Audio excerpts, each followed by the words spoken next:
Unity of Houston is an inclusive church where we seek to understand and live the teachings of Jesus and other spiritual masters. At Unity, we welcome all people from all spiritual paths and every walk of life. We celebrate the diversity of our city and of our world, and we teach love, tolerance, and oneness, seeking to live in harmony with open minds and open hearts. Wherever you are in your spiritual path, you are always welcome at Unity. Join us and discover that the life of your dreams is already within you. But the message, did you hear? That's the Unity message, isn't it? If we open our eyes, if we can see into the greater reality of who we are, we can do anything.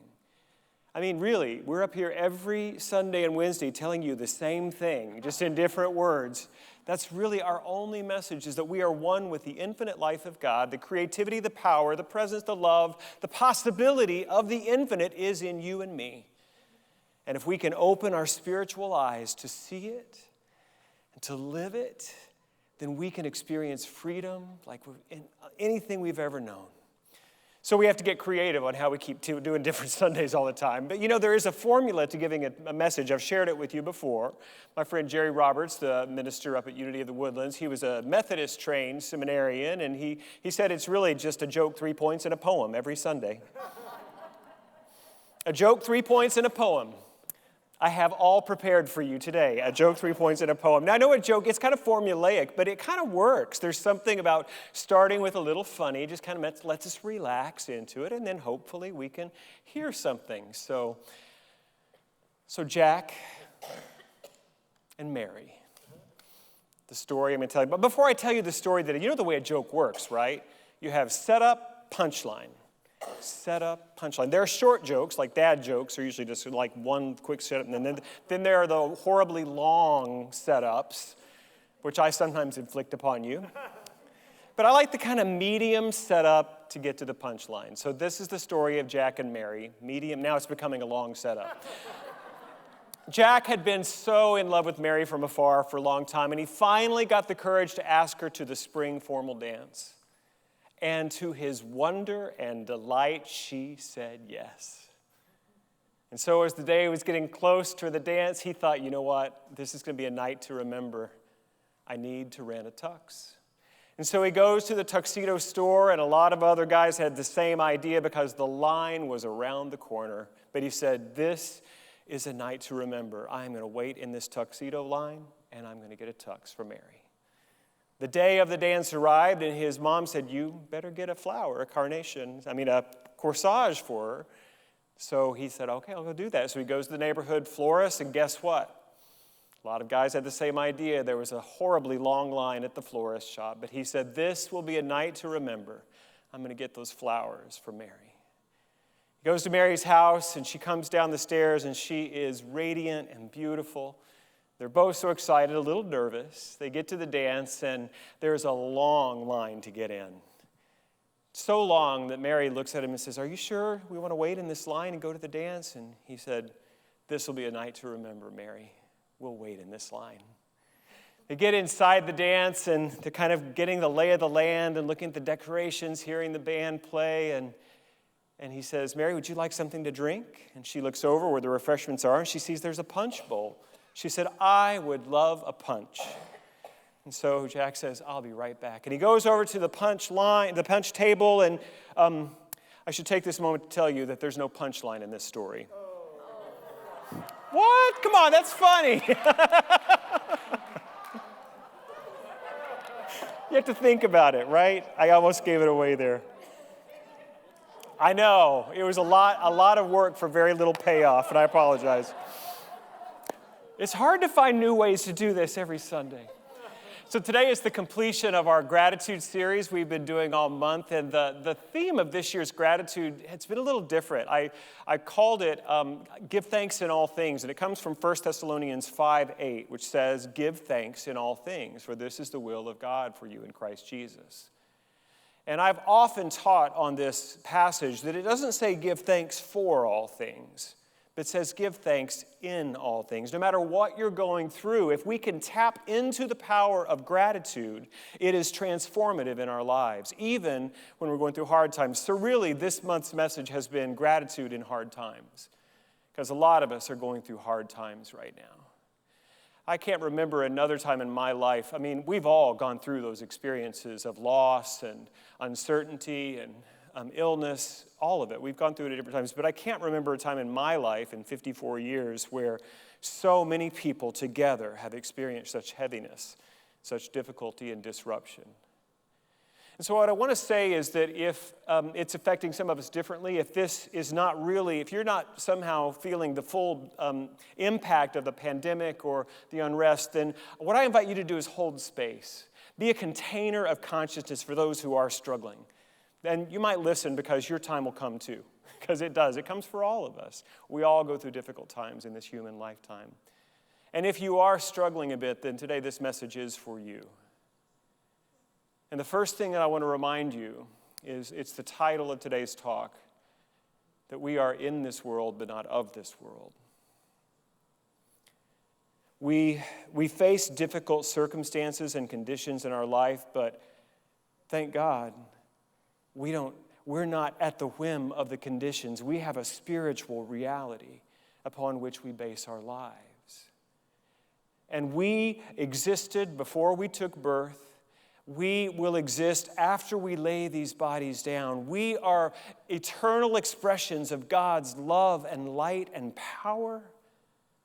And when we can connect through our faith to this deepest of truths, then we can move through any conditions in the material world because we are sustained by faith and by the truth of who we are.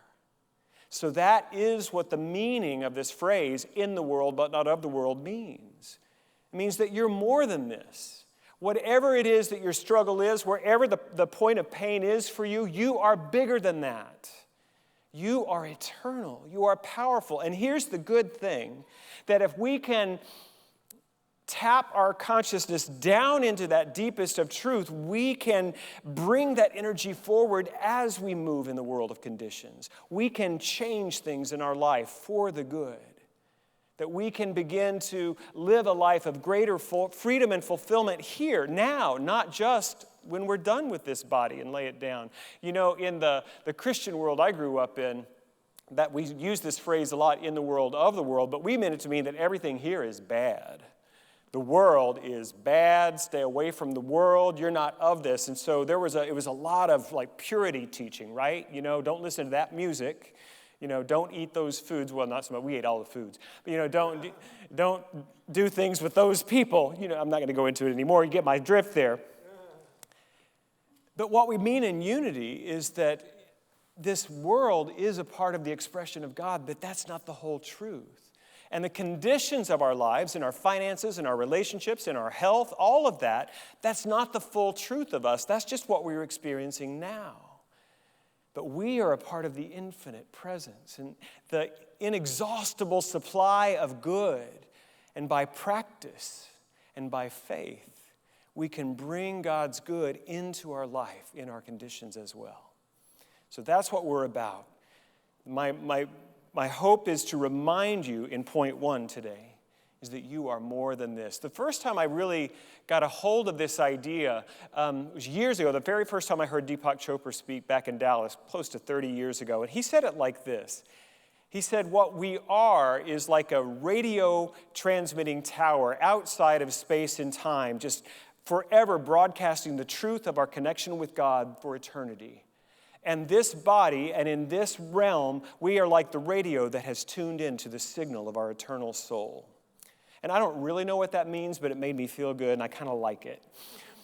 That rings true for me, that this is just one chapter of my story, everything I'm facing here. And I have all eternity to learn the lessons my soul needs to learn, to experience what my soul needs to experience. But the thing is, in my old tradition, we would talk about how this world was bad and wait till we get to heaven. That's when it's good. This is bad. That is good. We used to sing this song, what is it? Just a few more weary days and then I'll fly away.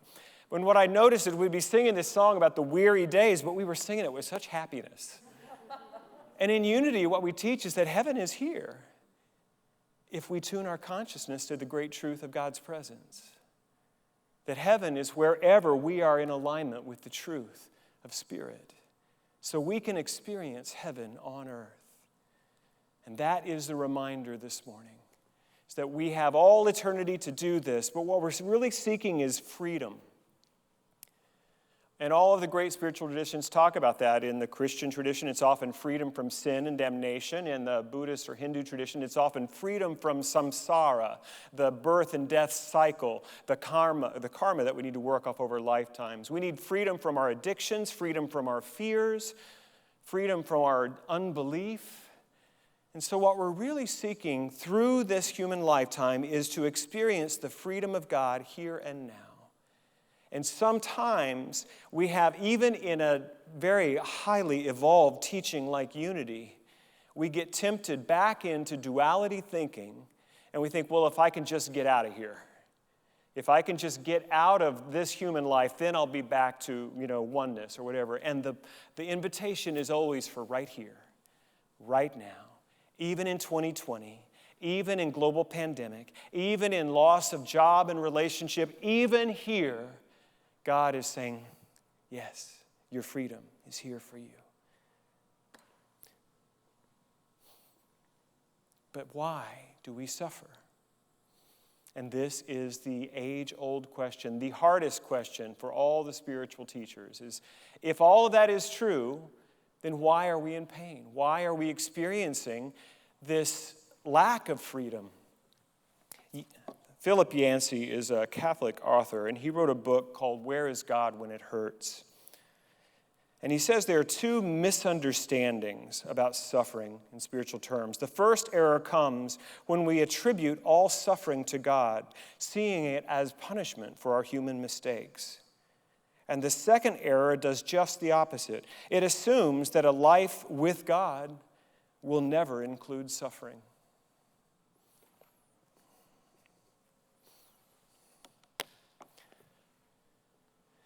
The idea is that the Buddhists say that life is 10,000 joys and 10,000 sorrows. And we're not exempt from sorrows because we're living a life on a spiritual basis. When you decide to live by unity principles, when you decide to live by the creative power that God has given you, you speak your word and manifest your truth, that doesn't mean that you won't experience loss. Doesn't mean you won't experience times of great uncertainty. But here is the secret of it.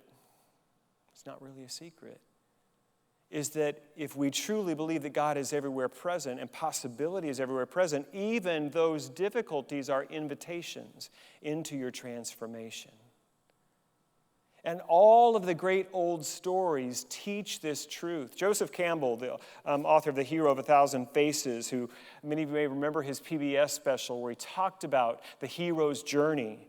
He says this, "The cave you fear to enter holds the treasure you seek." The cave you fear to enter holds the treasure you seek. You see, here's how good God is. That even in the bad stuff, God is there waiting for you to give you a gift that you couldn't get any other way. And those of us who have been through some dark nights, we know the truth of this. There's an old spiritual, and Maya Angelou actually wrote a book that took the title. It says, "Wouldn't Take Nothing for My Journey Now." Because who we become is refined and defined and expanded by our experience of facing adversity with our truth. That when we meet the challenging conditions of life with the truth that I am a spiritual expression, good, better becoming. My friend Kathy Young, she talks about this idea of that there's a gift in everything, and you could be like mucking out the stable. You know what that means? You're shoveling out the stable, and there's a guy, this idea of a guy in there's like, there's got to be a pony in here somewhere. There's got to be a pony in this somewhere. Are you up for the hero's journey of your soul? Are you willing to stay engaged with your life in the hard parts, standing true in your faith as a child of God? standing true in your affirmation that freedom is mine. Abundance, well-being, and health are mine. If you're willing to walk into the cave you fear to enter, you will discover the treasure that you seek. Carol Pearson says this.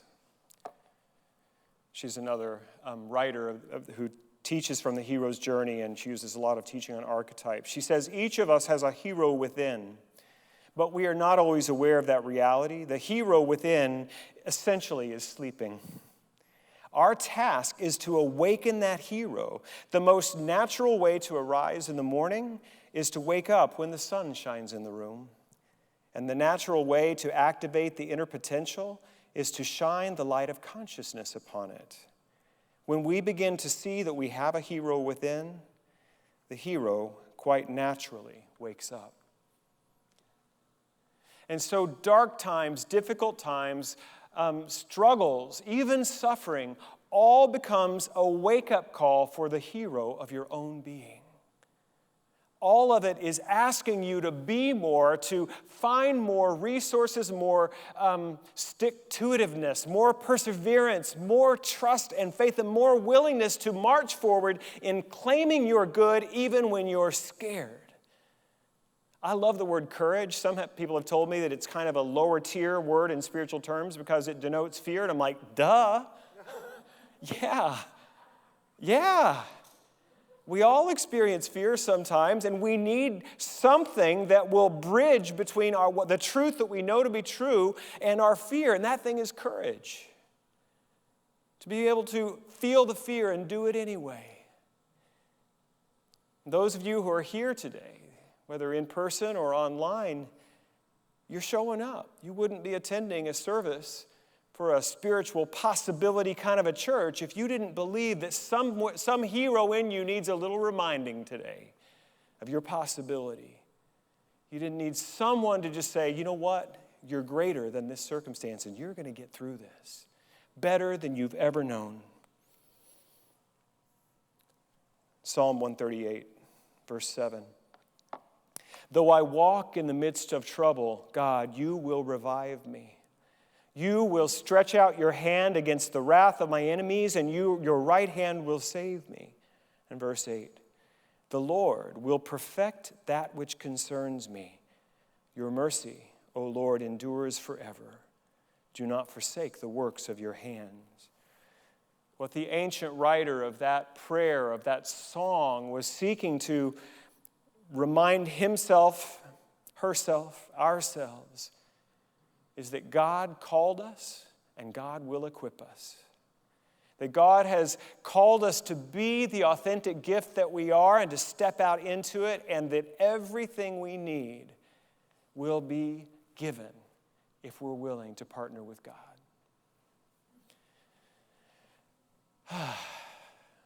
I've been in a mode lately of wanting to offer some inspirational stories. Sometimes I like to use the fables and the old tales, and sometimes the old scriptural stories, but the last few weeks it's been the human stories that have been most inspiring to me. And so I wanted to find a story of someone whose overcoming would inspire me and then maybe inspire you as well. And Elie Wiesel kept coming to mind. And I was like, maybe, I don't know. I'd go look, and then I kept coming back to Elie Wiesel. I don't know if you know Elie. He was Nobel Peace Prize winner. I'll just tell you his story, because he's the one I want to talk about. He grew up in the Jewish neighborhood of a medium-sized city in Hungary. About 15,000 people in the Jewish community there. And he said it was kind of a charmed existence, that you could walk out on a Saturday morning and just smell Sabbath. It was a community of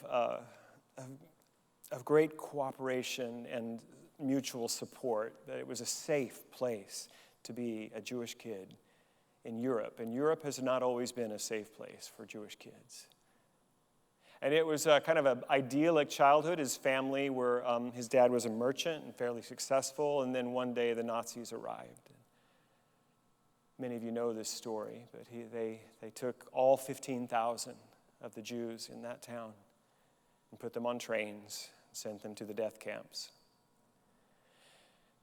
Elie and his father and mother and 3 sisters were on a train together for 3 days until they arrived at Auschwitz. And then they separated the girls and the women from the men. After the war, he discovered that his older sisters had survived, but that day was the last moment he ever saw his mother and his younger sister, Zipporah. He said the last memory he has is of his mother stroking Zipporah's hair to comfort her. Something in him told him, I can't lose my father.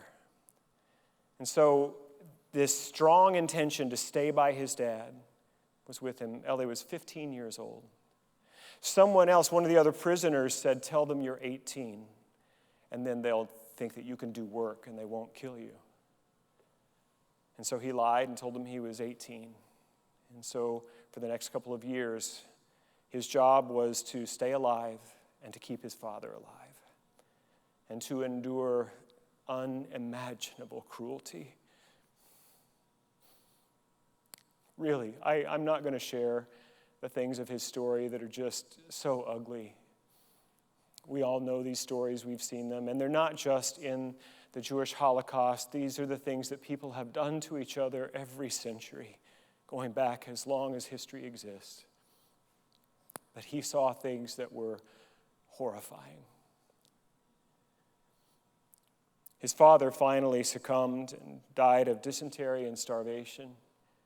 And Elie said that he was 16 at this time. He was so traumatized he couldn't even cry for his father. And it was soon after that that the Americans came and liberated the camps. He was sent to an orphanage, a Jewish orphanage in France. And there he didn't really deal with it, and he didn't really talk about it. He just focused on staying alive, and he was bright, and he excelled in languages and in music. And then when he was in his mid-20s, he was encouraged to write the story, his Holocaust story, and he didn't want to do it, but he did. The first version was 800 pages in Yiddish, and they said this will not sell. So he rewrote it as 127 pages in French, and it was called La Nuit, the night, or just Night, as it was later published in English. 10 million copies of that book have sold and have been read, and now it's required reading in many schools. The interesting thing about Elie Wiesel, he grew up to be an amazing, powerful figure in the world of peacemaking and reconciliation and forgiveness. But he never came up with good answers as to why this happened, and the biggest question he always asked was, why did I live? And he never really had a good answer for that.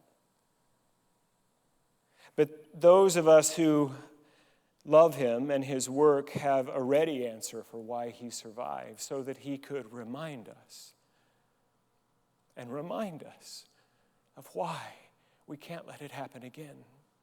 That if there is anything that any of us can do to prevent that kind of hatred and violence and evil, we must do our part. He died 4 years ago. In his obituary in the New York Times,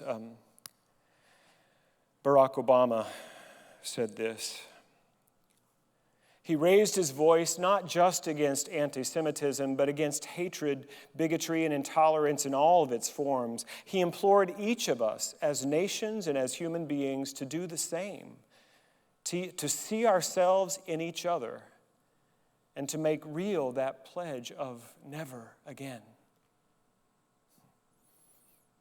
In the same obituary, they write this: Mr. Wiesel condemned the massacres in Bosnia in the mid-1990s.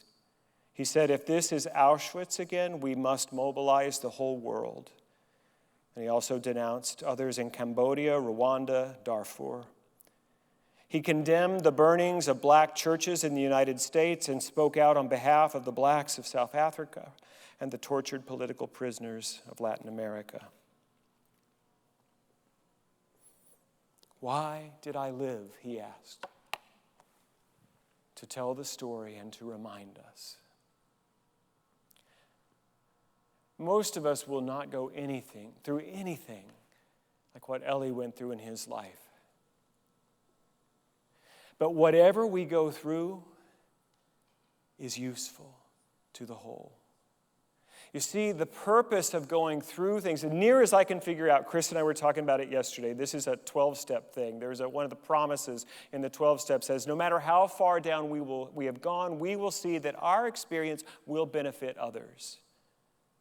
That's why I talk about my addiction and recovery, because some people need to hear it, that there's hope.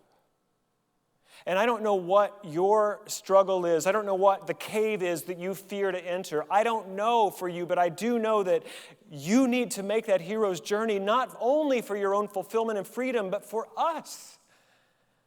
That you carry a part of the light of humanity's becoming.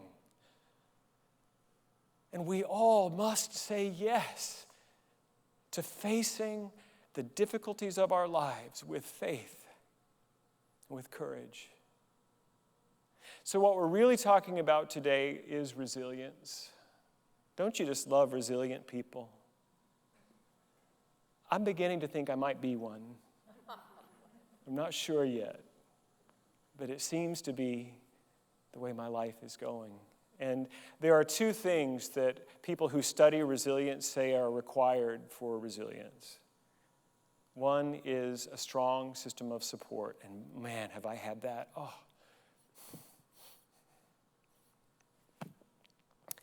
Have I had that in my life?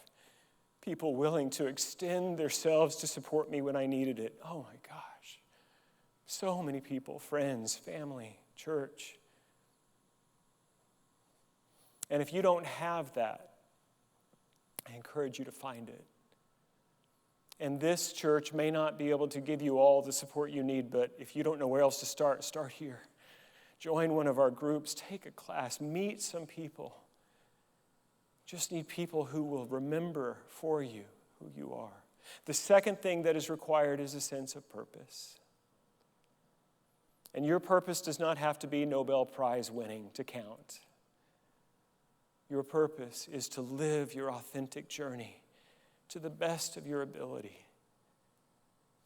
Remember who you are and live that truth.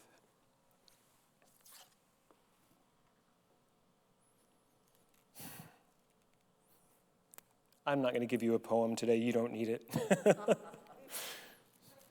I'm going to leave with a little Emerson for you. I desire not to disgrace the soul. The fact that I am here certainly shows me that the soul had need of an organ. Shall I not assume the post? Shall I skulk and dodge and duck with my unseasonable apologies and vain modesty, imagining my being here does not matter? And that the soul did not know its own needs? Besides, without any reasoning on the matter, I have no discontent. The good soul nourishes me and unlocks new magazines of power and enjoyment to me every day. I will not meanly decline the immensity of good, because I have heard that it has come to others in another shape. All of us are necessary. Each of us is necessary.